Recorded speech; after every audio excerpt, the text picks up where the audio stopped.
আসসালামু আলাইকুম।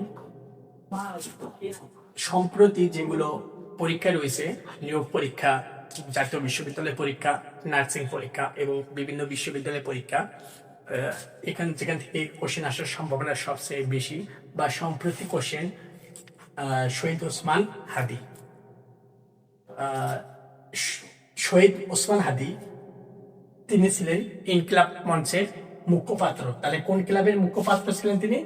ইনকিলাব মঞ্চের মুখপাত্র। এবং এই ইনকিলাব অর্থ হচ্ছে বিদ্রোহ, বিপ্লব বা পালাবদল।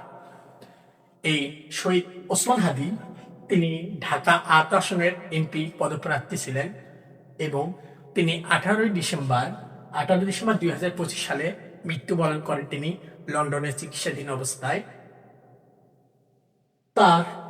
তাকে কবর দেওয়া হয় ঢাকা বিশ্ববিদ্যালয় কেন্দ্রীয় মসজিদে।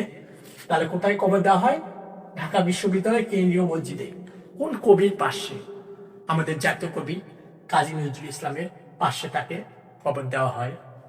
তিনি ঢাকা বিশ্ববিদ্যালয়েরই একজন রাষ্ট্রবিজ্ঞানের ছাত্র ছিলেন এবং তিনি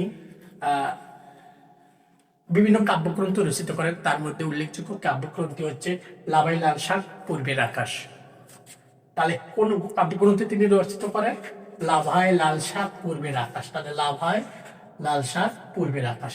এবং তিনি হচ্ছে ইউনিভার্সিটি অফ স্কলার্সের একজন শিক্ষক ছিলেন এবং তার এই জানাজা নামাজটি পড়ানো হয় জাতীয় সংসদ ভবনে। তার জানাজা নামাজ পড়ানো হয়। এখান থেকে সম্প্রতি যেগুলো বিশ্ববিদ্যালয় বা বিভিন্ন চাকরি পরীক্ষা রয়েছে, এই সব পরীক্ষায় প্রশ্ন আসার সম্ভাবনা রয়েছে। আসসালামু আলাইকুম।